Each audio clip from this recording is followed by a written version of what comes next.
기도하겠습니다. 하나님 아버지 감사합니다.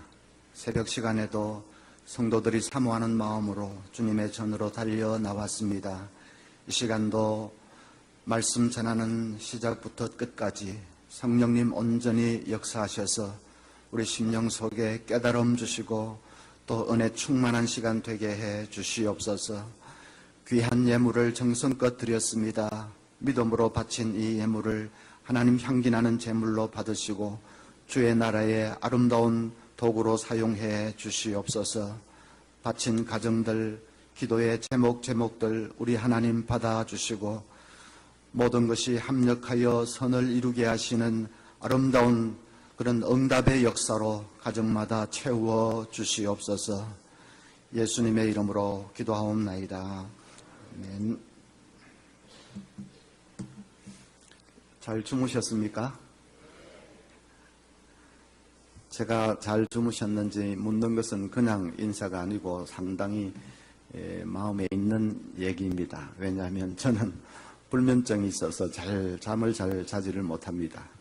어저께는 잘 잤습니다.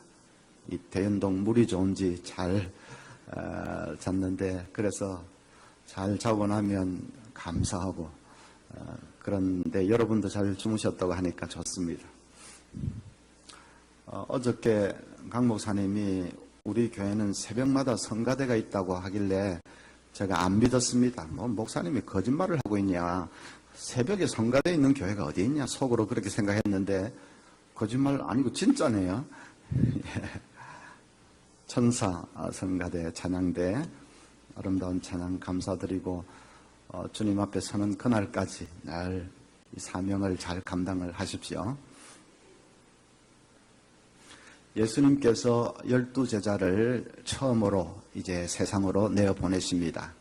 복음을 전해서 생명들을 살리라고 세상으로 내어보내십니다. 그들이 흩어져 갈 때에 아마 세상 사람들은 그 모습을 별 대수롭지 않게 생각을 했을 것입니다.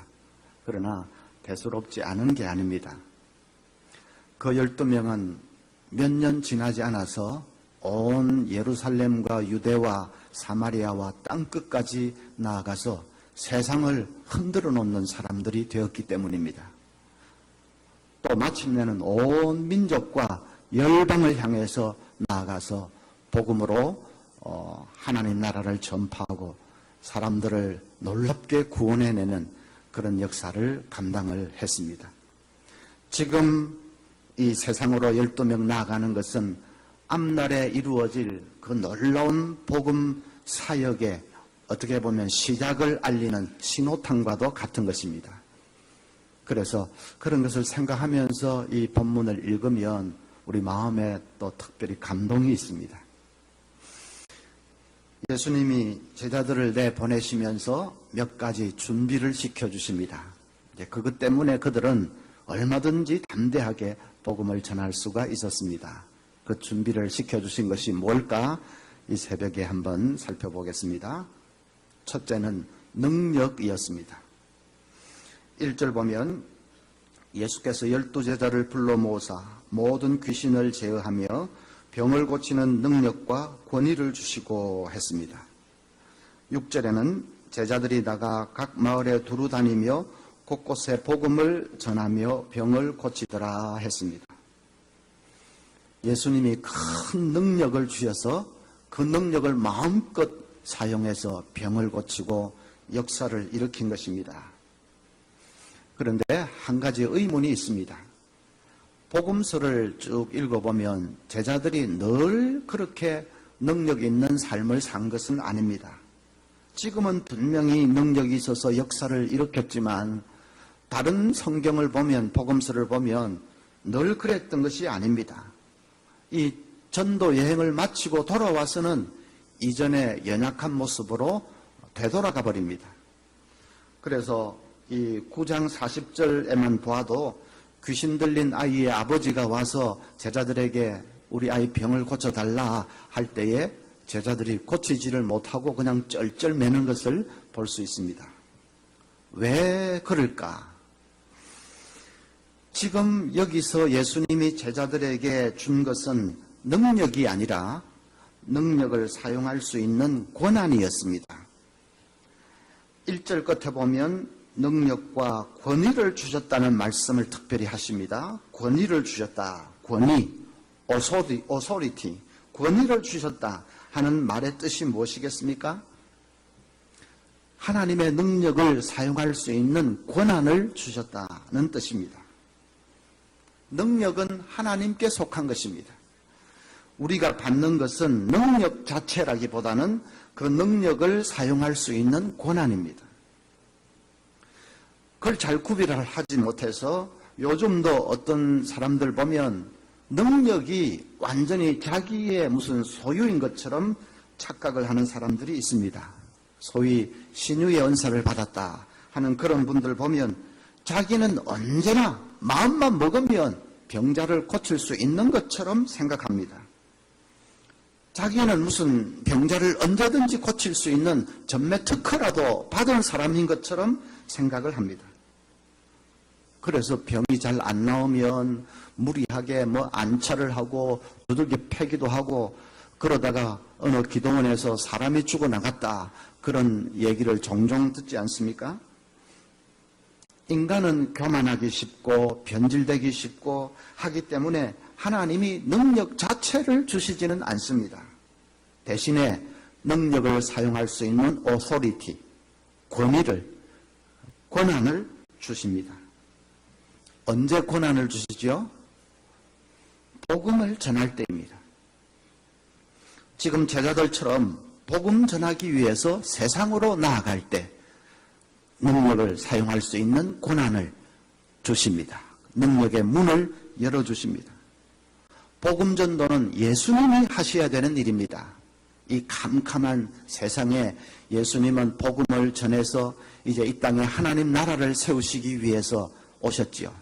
그래서 예수님이 해야 되는 일입니다. 그런데 지금 제자들에게 그 사명을 위임해서 맡겨서 내보내기 때문에 예수님 자신이 가지고 계신 그 능력을 제자들에게 사용할 수 있도록 그렇게 권한을 주시는 것입니다. 그래서 제자들이 담대하게 복음을 전합니다. 생전 해보지도 못했던 능력이 함께하는 것을 그들이 경험하면서 그냥 신바람나게 복음을 전했을 것입니다.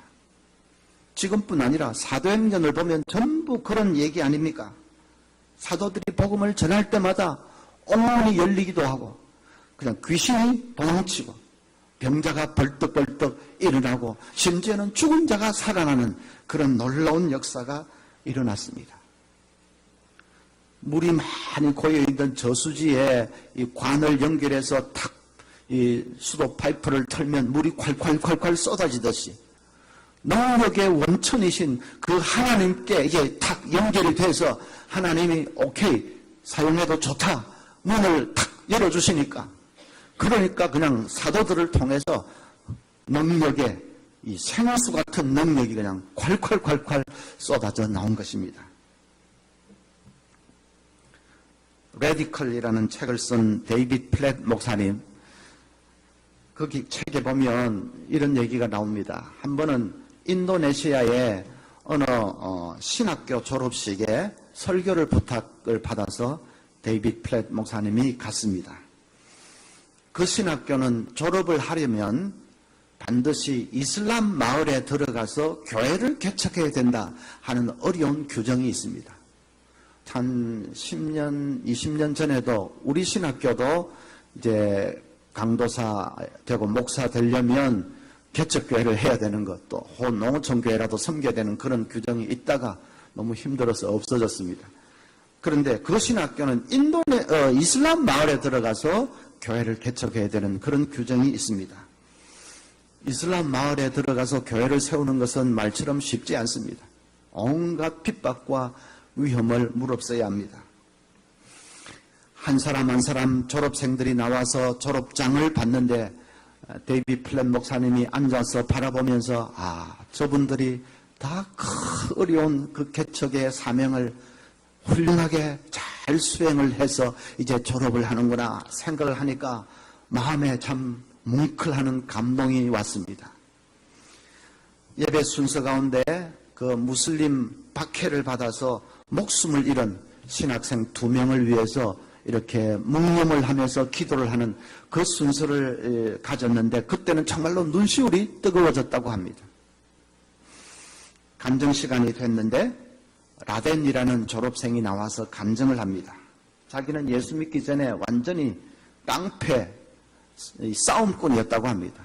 유도를 위시해서 못하는 운동이 없을 정도로 그렇게 싸움꾼이었는데, 그런데 예수 믿고 변화되고 신학 공부를 다 이렇게 마치고 이제 목사 되려고 그렇게 준비가 된 것입니다. 그 라덴도 이제 교회를 개척해야 되니까 예수를 한 번도 들어본 일이 없는 이슬람 마을에 들어가서 복음을 전합니다. 어느 날 마을에 들어가서 이제 복음을 전하려고 하는데 주술사가 들이닥쳤습니다. 그 이슬람 마을, 또 인도네시아 시골 오지의 마을에는 주술사나 무당 같은 사람들이 있어가지고 이 사람들이 이 주문과 저주를 앞세워서 마을 사람들을 완전히 좌지우지하는 그런 일들이 흔히 있었습니다. 라덴이 복음을 전하려고 하니까 이 주술사가 소식을 듣고는 들이닥쳐가지고 아주 거칠게 시비를 겁니다. 라덴이 순간적으로 자기 옛날 성질이 발동했습니다. 그런 거는 그냥 한 주먹거리도 안 됩니다. 그래서 저걸 어떻게 그냥 막 해버릴까 하고 뛰쳐나가려고 하는데 성령님이 속에서 말씀하십니다. 가만히 있으라. 내가 처리할 테니까 너는 가만히 있으라고 하십니다.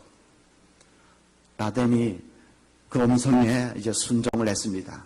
의자 하나를 가지고 마당에 나가서 딱 놓고 거기 앉아가지고 주술사를 올려다보면서 말했습니다. 나는 손가락 하나도 까딱하지 않을 거요. 하나님께서 나를 대신해서 싸우실 거요. 그랬더니 주술사가 더 화가 나가지고 뭘 막 하려고 하다가 갑자기 칵칵칵 이렇게 컥컥대기 시작합니다. 무슨 기도가 막혔는지 컥컥대면 숨을 제대로 쉬지를 못합니다. 그러더니 땅바닥에 쓰러져가지고 뭐 이렇게 막 어쩔 줄을 모릅니다. 주술사가 땅바닥에 쓰러져서 컥컥대고 있으니까 동네 사람들이 뭐 보고는 소문도 퍼지고 금방 사람들이 모여와서 빙 둘러서서 막 구경 아닌 구경을 합니다. 그렇게 주술사는 바닥을 구르다가 몇 분 지나지 않아서 그대로 숨을 거두고 말았습니다. 라덴은 자기 난생 처음 당하는 일이라 자기도 이걸 어떻게 해야 되는지, 그런데 속에서 지금이야말로 살아계신 예수님, 부활의 주님을 전할 좋은 기회다 하는 생각이 듭니다. 그래서 담대하게 예수를 전했고 눈앞에 나타난 무서운 일이기는 하지만 하여튼 생생한 그 증거 앞에서 사람들이 다 복음을 듣고 예수를 믿게 되었다. 그래서 그 마을에 교회가 섰다고 합니다. 여러분, 전도할 때마다 사람이 죽어나가야 된다, 그런 말은 아닙니다. 그런 얘기는 아니지만 그 마을은 워낙 악령이 횡행하는 워낙 어둠의 땅이기 때문에 온 마을 사람들이 아무것도 모르고 그 악령의 세계에 꽉 눌려있기 때문에 그들을 구원하기 위해서 하나님께서 좀 특별하게 역사하신 것입니다. 그런데 사도행전을 보면 다 그 비슷한 스토리입니다. 다 그 비슷한 사건들입니다. 어떤 신학자들 중에는 사도행전의 그런 기적이나 뭐 이런 역사는 오늘날 우리 시대는 끝났다 그러는 사람들이 있습니다. 아닙니다. 왜 끝납니까? 끝나버린 것을 뭐 지금 우리들이 왜 그렇게 읽고 배우라고 말씀이 기록되어 있습니까? 기적의 역사가 끝난 것이 아니라 전도가 끝난 것이지요. 사도들처럼 생명을 걸고 복음을 전하던 그 전도가 교회마다 흐지부지되고 전도가 끝났으니까 능력이 사라지고 그런 것이지, 뭐 기적이 끝났다, 하나님께서 변화되지 변질되지 않는 이상 능력이, 기적이 끝날 리가 없습니다. 우리가 전도할 때 능력을 사용할 수 있는 오소리티를 하나님이 주십니다. 권한을 주십니다.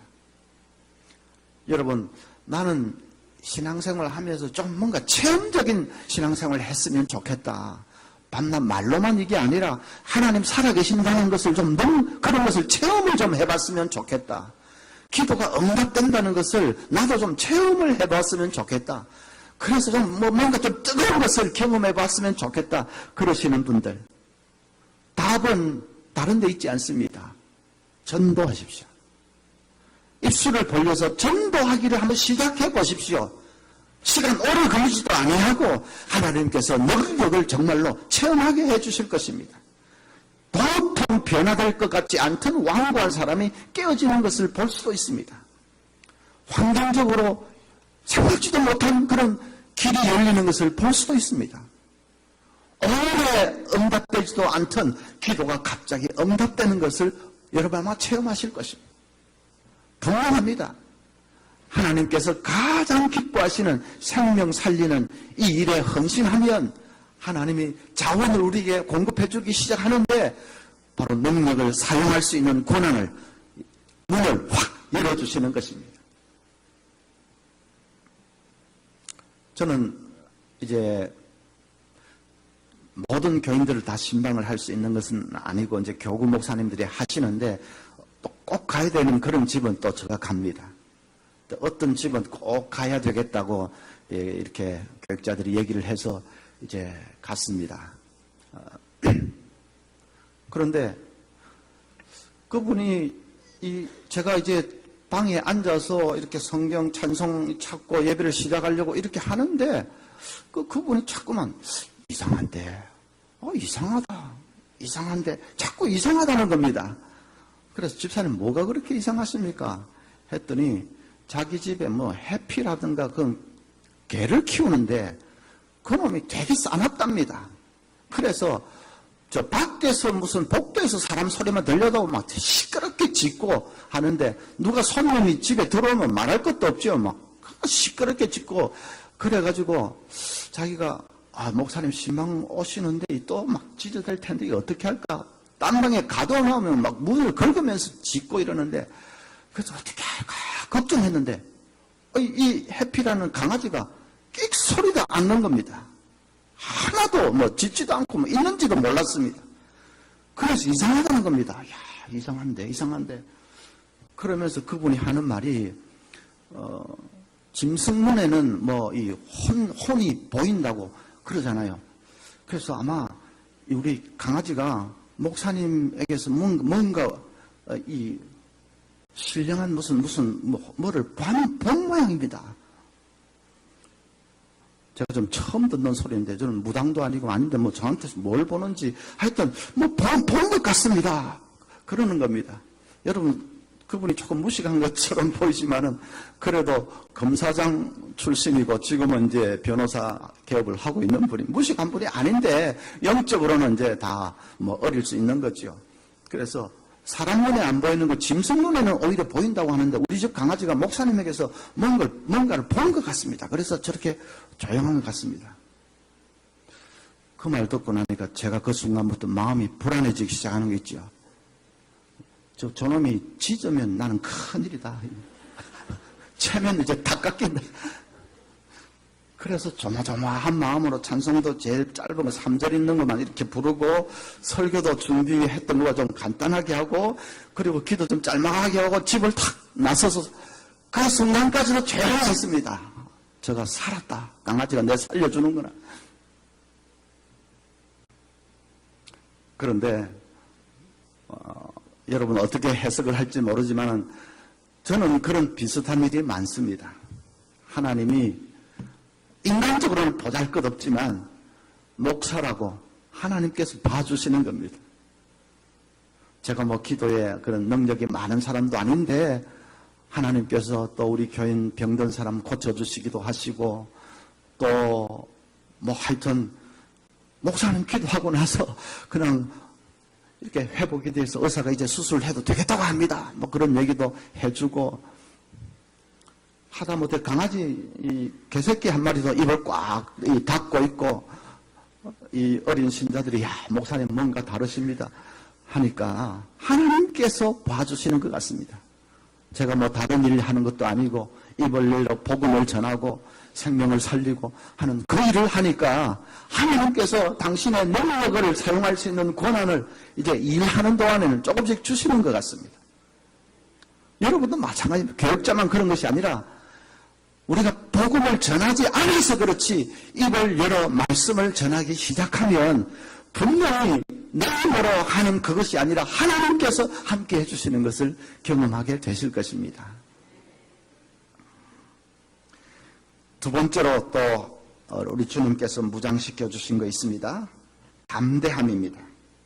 5절에 보면 누구든지 너희를 영접하지 아니하거든 그 성에서 떠날 때에 너희 발에서 먼지를 떨어버려 그들에게 증거를 삼으라. 이 말씀은 복음 전할 때에 무슨 구걸하듯이 사정사정 그렇게 하지 말라는 것입니다. 너희들은 왕의 사자로 나아가는 것이다. 생명의 말씀을 들고 나아가는 것이다. 하늘나라의 당당한 이 사도들로 사자들로 나아가는 것이다. 그러니까 주눅들지 말고 담대하게 복음을 전하라는 것입니다. 우리 복음 전도자들은 담대해야 됩니다. 여러분 생각해 보십시오.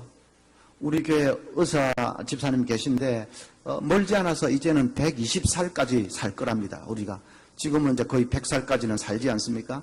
근데 앞으로 한 120세까지는 쉽게 그렇게 된다. 그런 얘기를 했습니다. 하여튼 이제 더 살려고 뭐 이렇게 하고 노화를 방지하는 기술을 계속 개발합니다. 그런데 만약에 한 50년 더 살 수 있는 노화를 방지할 수 있는 그런 기술을 누가 개발을 해서 발표를 했다고 해보십시오. 얼마나 당당하게 매스컴 앞에 서서 그 발표하겠습니까? 노벨 의학상을 따놓은 것은 당연하고 거기에 투자하겠다는 그런 것도 많이 생길 것이고 얼마나 자랑스럽게요. 50년을 더 수명 연장할 수 있습니다 하고 당당하게 발표하겠죠. 근데 생각해보면 우리는 50년 더 사는 것이 아니라 영원히 살 수 있는 길을 우리가 알고 있지 않습니까? 영생에 이룰 수 있는 길을 우리가 알고 있지 않습니까? 겨우 50년 더 물려주면서도 그렇게 자랑스럽게 떠드는데 여러분이 정말로 영생을 믿는다면 예수 믿으면 정말로 영원히 살 수 있다는 것을 믿는다면 정말로 믿는다면 그것보다 더 자랑스러운 소식이 없습니다. 그것보다 더 영광스러운 일이 없습니다. 얼마나 자랑스럽게 전해줘야 되겠습니까? 그래서 당당하게 담대하게 복음을 전해야 됩니다. 겉으로는 부드럽게 선생님 안녕하십니까 하고 뭐 좀 이렇게 관시를 받아도 그래도 부드럽게 자기들은 몰라서 그러는 거니까 이해를 하고 부드럽게 이렇게 접근을 해야지요. 그런데 속에까지도 아주 좀 비굴하게 무슨 구걸하듯이 제발 좀 믿어주세요. 우리 대연주님께 제발 한 주만이라도 나와주세요. 그렇게 무슨 애걸복걸 하듯이 속도 그러면 안 됩니다. 그런 게 아닙니다. 속은 당신 지금 내 말을 똑똑히 들어. 내 말을 똑똑히 들으면 진짜 대박 터지는 거야. 영생할 수 있는 거야. 몰라서 지금 당신이 그렇게 뻣뻣하게 그러는데 그 말을 이제 밖으로 해버리면 안 되고 밖으로는 부드럽게 그러나 속으로는 내 말 지금 당신 똑똑히 들으세요. 영원히 살 수 있는 길이 지금 내 말 속에 있어요. 똑똑히 들으세요 하는 담대함을 가지고 내가 지금 당신이 받을 수 있는 최고의 선물을 가지고 지금 왔어. 잘 들어야 돼 하는 그런 담대함을 가지고 복음을 전해야 합니다. 맞습니까? 그렇습니다. 사람이 임종하는 순간을 혹시 지켜보셨는지 모르겠는데 이 심장 박동이 정지가 되고 또 호흡이 멎고 동공 반사가 없으면 의사는 사망을 선언합니다. 눈을 부릅뜬 채 죽은 사람이 있으면 의사가 눈을 감겨줍니다. 그 눈을 감겨주는 의미가 뭐겠습니까? 이제 다 끝났으니까 편안히 가십시오. 미련 다 놓고 이제 편안히 가십시오. 그런 의미에서 부럽고 무섭기도 하고 힘들기도 하고 눈을 감겨줍니다. 눈을 감겨주는 것은 의사가 할 수 있는 마지막 서비스입니다. 그런데 우리 전도자는 그 반대입니다. 감긴 눈을 열어주는 사람입니다. 육신의 의사는 기껏 하는 것이 부럽던 눈을 감겨주는 일이지만 우리 영혼의 의사일 수 있는 우리 복음의 전도자들이 하는 일은 감긴 눈을 열어주는 것입니다. 세상 사람들 다 눈 감고 살고 있지 않습니까? 고린도후서 4장 4절에 이 세상의 신이 믿지 아니하는 자들의 마음을 혼미하게 하여 그리스도의 영광의 복음의 광채가 비치지 못하게 한다. 자기들은 다 눈 뜨고 있다고 해도 다 눈 감고 사는 사람들입니다. 혼미하게 사는 사람들입니다. 그런데 우리는 그 눈을 띄워줄 수 있습니다. 그래서 천국을 보여주고 하나님을 보여주고 예수님을 보여주는 사람들이 복음 전하는 사람들 아닙니까? 눈 감겨주는 것도 마지막 서비스고 귀한 일이지만은 눈 띄워주는 것은 훨씬 더 귀한 일. 내가 그것을 할 수 있다는 것을 여러분 믿으시기를 바랍니다. 또 그걸 해야 된다는 것을 여러분 생각하시기를 바랍니다. 세 번째 예수님이 준비시켜 주신 것은 아픔입니다. 아픔.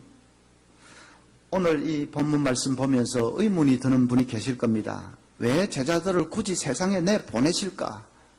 왜냐하면 나가지 않아도 사람들이 예수님 소문 듣고 찾아오는 사람들이 많았습니다. 우리가 복음서 보면 너무 많은 사람들이 몰려와서 예수님이 때로는 피해서 한적한 곳으로 가셨다. 그런 말씀도 있습니다.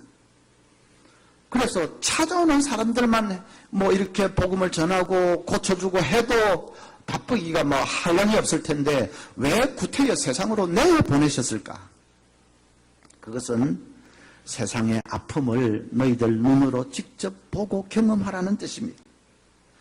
세상의 고통을 너희들 눈으로 똑똑히 한번 보라는 말입니다. 죄와 사망의 결박에 매여서 고통하고 시험하는 세상의 실상을 너희들 눈으로 한번 보고 너희들 몸으로 느껴보라는 것입니다. 예수님 제자가 되기 위해서는 그 훈련도 중요한 훈련이기 때문에 그래서 예수님께서 내보내시는 것입니다. 어설프게 고친다고 설치는 것보다는 세상에 깊숙이 들어가서 그 고통의 냄새를 맡아보고 그 고통의 현장을 눈으로 목격하는 것이 훨씬 더 좋은 훈련이기 때문에 세상으로 내보내십니다.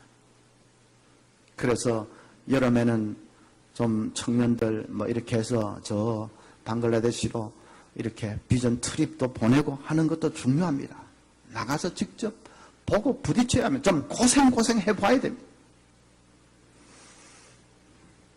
송파 새 모녀가 자살하면서 마지막 남긴 말, 봉투에 마지막 기록해 놓은 말 기억하시죠? 마지막 공과금입니다. 정말 죄송합니다. 그렇게 써놓고는 숨을 끊었습니다. 그때 그 심정이 어땠을까? 아직도 젊은 사람들인데 마지막 공과금입니다. 그 챙겨서 놓고 죄송합니다 하고 생명을 끊어야 되는 그 심정이 어땠을까? 얼마나 삶에 지치고 얼마나 절망스러웠으면 그렇게까지 했을까? 사람이 죽으면 안 되지. 자살하면 안 되지. 젊은 사람들이 죽을 각오로 어떻게 해보면 왜 못 살까? 우리 너무 쉽게 하는 말입니다. 진짜 세상에 안 나가보았으니까 하는 말입니다. 자기들도 이 죽을 각오로 한번 살아보자 그런 생각을 안 했겠습니까? 워낙 감당할 수가 없는 그 절망 앞에서 숨을 끊어야 하는 그것이 세상의 실상입니다. 젊은이들 실업률이 IMF 이후로 최고라고 하지 않습니까? 더 절망적인 것은 나아질 전망이 보이지 않는 것입니다. 군대에 지원을 해도 다 떨어지고 군에 가기도 엄청 어렵다고 합니다. 그래서 공중에 붕 뜬 사람들, 자포자기하는 젊은이들이 많습니다. 우울증이 많지요. 그러니까 몇 달 전에 제가 우리 청년 담당 교육자로부터 참 충격적인 그런 소식을 들었습니다. 청년 하나가 그냥 자살을 해버렸다는 것입니다. 우리 교회 잘 나오지는 않아도 들락날락 그런 정도였는데 그래도 한 1년쯤 된 것 같은데, 그런데 얼마 전부터는 교회 안 보여서 연락을 해도 연락도 받지도 않고 전화도 완전히 끊어버리고 그랬는데 결국은 그렇게 되고 말았습니다. 그 청년은 우리 교회 전도 폭발 팀이 가서 이 복음도 전하고 했는데 예수님을 영접을 안 했습니다. 아직은 믿어지지 않는다고 영접을 안 했던 친구입니다. 그런 친구가 이제 자살을 해서 죽었다고 하니까 더 마음이 아픈 거지요. 교육자 회의 때 그런 보고가 나오고 하니까 또 대학부 담당하는 교육자는 목사님, 그 정도는 아니더라도 그 비슷하게 간당간당하는 아이들이 제 보기엔 한 10여 명은 쉽게 되는 것 같습니다. 그런 얘기를 했습니다. 정말로 세상이 얼마나 절망적이고, 그래서 헬조선 그렇게 하지 않습니까? 우리가 그 세상에 대해서 아픔을 가져야 되겠습니다. 내 아이들은 취직해서 잘 다니고 있으니까 그러면 안 됩니다. 아픔을 가져야 되겠습니다. 로마서 9장 1절부터 보면 바울 사도가 이렇게 고백을 합니다.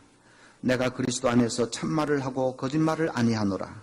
나에게 큰 근심이 있는 것과 마음에 그치지 않는 고통이 있는 것을 내 양심이 성령 안에서 나와 더불어 증언하노니 나의 형제 곧 고륙의 친척을 위하여 내 자신이 저주를 받아 그리스도에게서 끊어질지라도 원하는 바로다. 내 형제들, 친척들 생각할 때에 차라리 그들을 구원할 수만 있다면 차라리 내가 그리스도에게서 끊어지는 한이 있더라도 그들의 구원을 더 원한다. 바울사도가 이 무슨 쉽게 말하는 게 아닙니다. 바울사도 자기가 그리스도에게서 끊어지는 것을 상상이라도 할 수 있습니까? 그런데 고륙의 친척들, 형제들의 구원을 위해서 꼭 그것이 필요하다면 그럼 내가 그리스도에게서 끊어지는 그 길을 택했으라도 그들이 구원받았으면 좋겠다고 피를 토하는 고백이죠. 그 아픔이 있어야 됩니다. 그 아픔이 있기 때문에 바울사도가 몸도 상하지도 못한 분이 그렇게 이 성 저 성을 다니면서 복음을 전한 것 아닙니까? 우리에게도 그 아픔이 있어야 됩니다. 여러분, 예배 드릴 때에 때로 천국에 대한 말씀을 들으면 얼마나 마음이 기쁘고 감사합니까?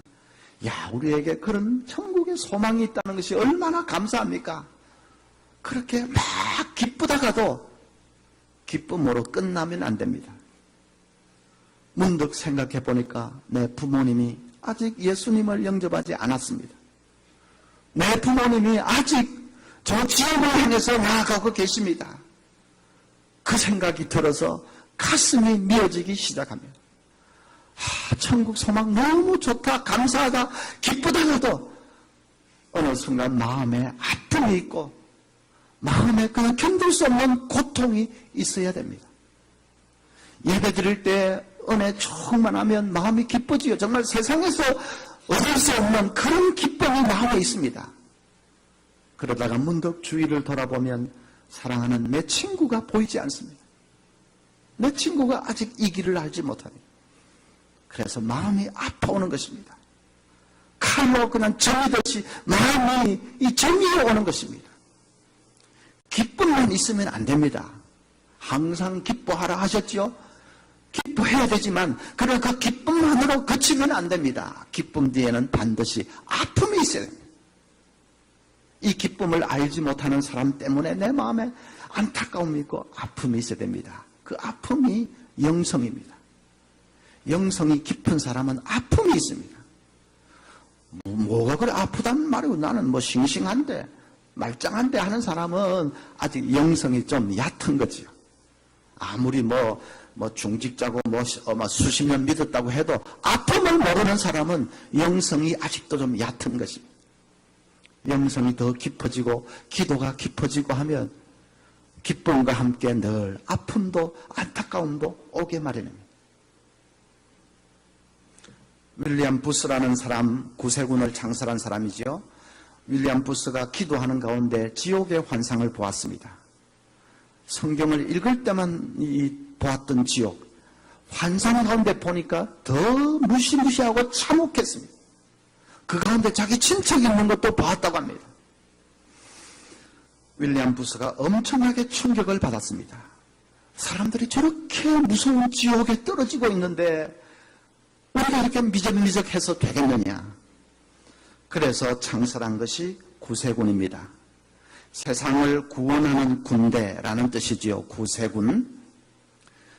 세상을 구원하기 위해서 전투를 하듯이 그렇게 생명을 구원해내야 되겠다.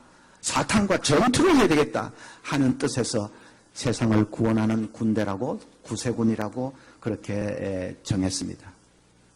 요즘도 이제 한 100 몇십 년 세월이 지났는데 구세군이 그렇게 하는지, 아니면 크리스마스 때 냄비만 딸랑딸랑 하고 있는지 잘 모르겠습니다만은 어쨌든 창설될 때는 그랬습니다.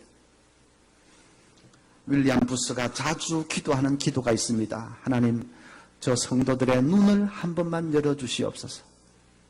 저 게을러 빠진 성도들의 눈을 한 번만 열어주셔서 지옥을 보여주시옵소서. 그러면 당장에 거리로 달려나가 입을 열어 복음을 전하지 않고서는 견딜 수 없어 할 것입니다. 우리는 자꾸 천국을 보기를 원하는데, 누가 천국 갔다 왔다 간증하면 막 미어 터지는데, 천국은 다음에 실컷 볼 것입니다. 우리가 정말로 보아야 된다면 지옥을 봐야 됩니다. 천국이 있다면 지옥도 분명히 있는 거 아닙니까? 지옥을 봐야 됩니다. 그래서 윌리엄 부스 기도대로 정말 그 한 번 보고 나면 입 다물고 있을 사람은 없을 겁니다. 여러분, 자녀들에게 왜 복음을 전해주지 않는 겁니까? 도대체 자식들을 얼마나 미워하면 복음을 전해주지 않습니까? 자식들 사랑한다고요? 거짓말입니다. 자식이 지금 예수를 믿지 않고 신앙생활 하지 않고 지옥으로 가고 있는데, 그 자식을 얼마나 미워하면 입을 딱 다물고 전해주지 않는 겁니까? 부모님을 얼마나 미워하고 있으면 부모님에게 왜 예수를 전해주지 않는 겁니까? 부모님 사실 날이 지금 얼마 남지 않았는데 지금 안 믿고 있다는 거 분명히 알면서, 저대로 돌아가시면 어떻게 된다는 거 알면서 입을 딱 다물고 있는 것은 도대체 얼마나 미워하기 때문에 그러신 그런 겁니까? 저를 좀 사랑하십시오. 그리고 복음을 전해야 됩니다.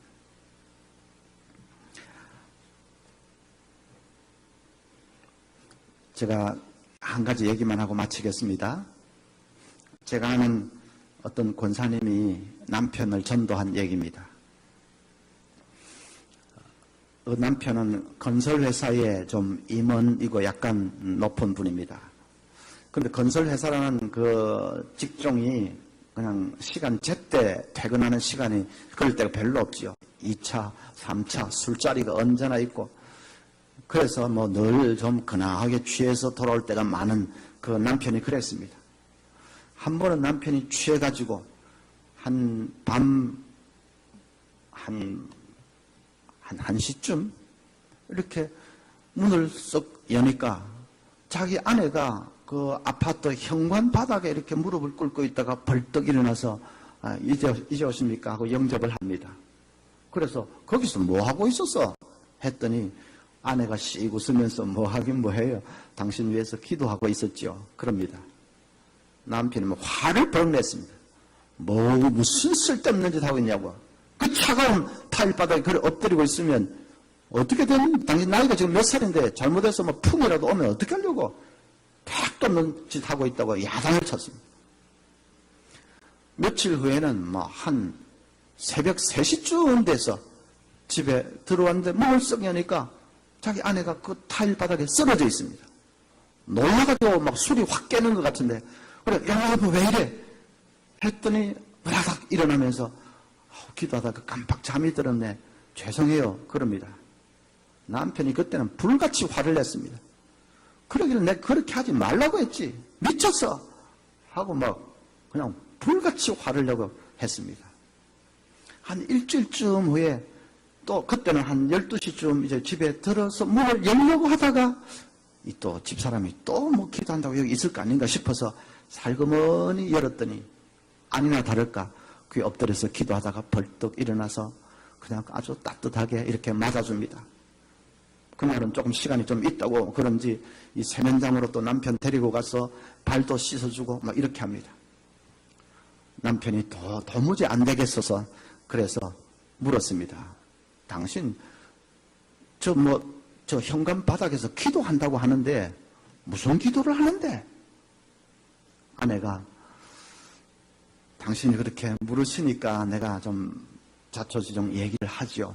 하면서 얘기를 하는데 한 번은 자기가 이제 남편이 퇴근해서 이렇게 문을 열고 들어서는데 아 여보 이제 오세요 하면서 맞으려고 나가다가 딱 보니까 거기에 해골이 하나 서 있더랍니다. 그 권사님이 기도를 좀 많이 하시는 분인데 해골이 하나 서 있더랍니다. 소스라치게 놀랐습니다. 그리고 깨달았습니다. 아 저것이 우리 남편의 실상이구나. 무슨 잘 나가는 건설회사의 임원이고 무슨 월급도 많고 뭐 명예도 있고 그게 아니고 저 해골 하나님이 오늘이라고 부르시면 저걸로 끝나는 저것이 내 남편의 실상이구나 하는 것을 깨달았습니다. 그래서 너무 충격을 받아서 이 권사님이 남편 구원받을 때까지 기도해야 되겠다. 구원받을 때까지 그게 10년이 될지 20년이 될지 모르지만 아니면 1년 후가 될지 구원받을 때까지 내가 남편 퇴근할 때까지 저 타일 바닥에 엎드려 기도하리라 결심한 것입니다. 그 얘기를 쭉 하는데 남편이 뭐 무슨 뜻인지 알 수가 있습니까? 그래서 그러면 그렇다 치고 그럼 당신이 원하는 게 뭐야? 내가 어떻게 해주면 돼? 아이고 어려운 거 없어요. 일요일 날 나하고 같이 1시간만 같이 교회 가서 예배 드려주면 돼요. 그것도 못하겠다는 사람 있겠습니까? 못하겠다고 하면 뭐 할 때까지 좀 탈바닥에 그럴 텐데 그래가지고 아내가 뭐 쓰러지기로 하면 남편 이제 뭐 돈이나 뭐나 다 뭐 그렇게 해야 될 거 아닙니까? 그러니까 좋다. 그래 그렇게 할게. 그래서 끌려서 일요일마다 주일마다 1시간씩 예배드리기 시작했습니다. 10년 만에 그분이 장로가 됐습니다.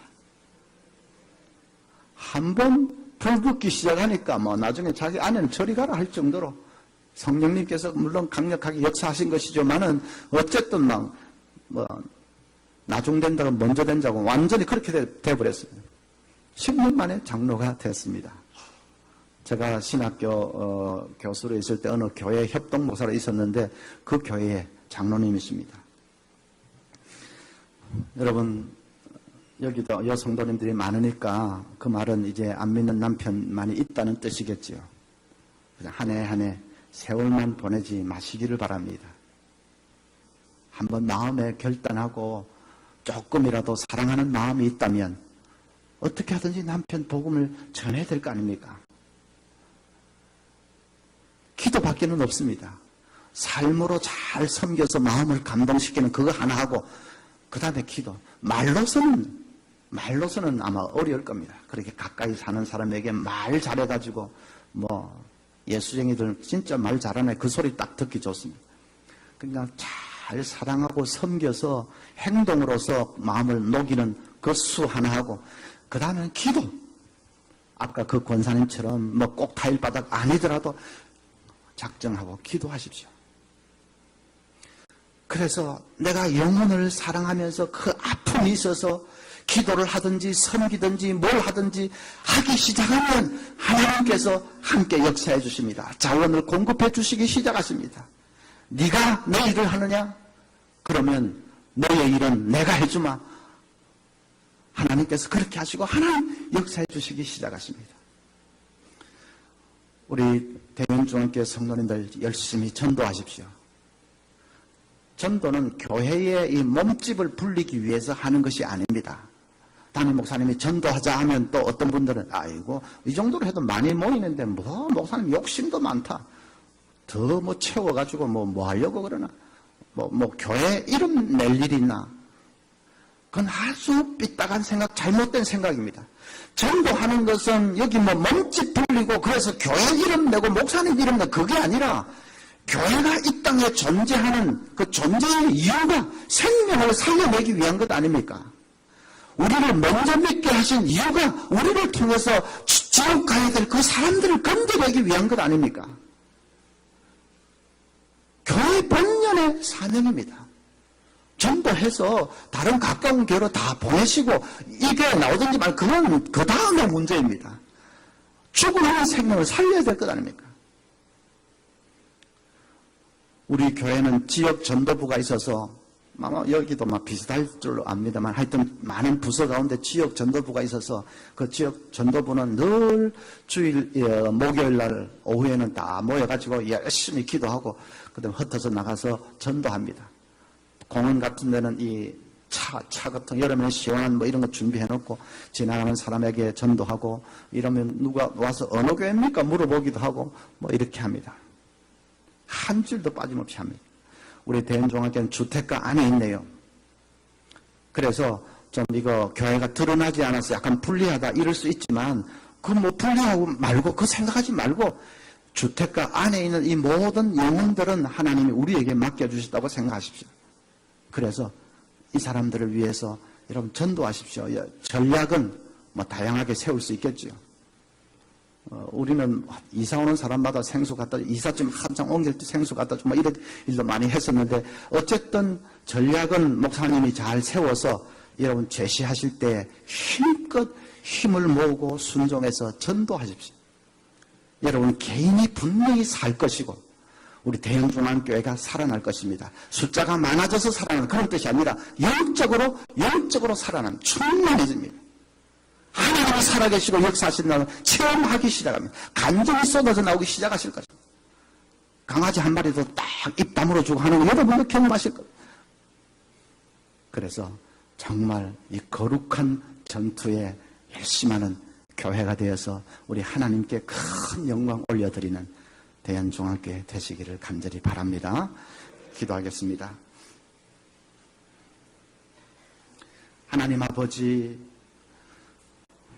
지구상의 인류들 다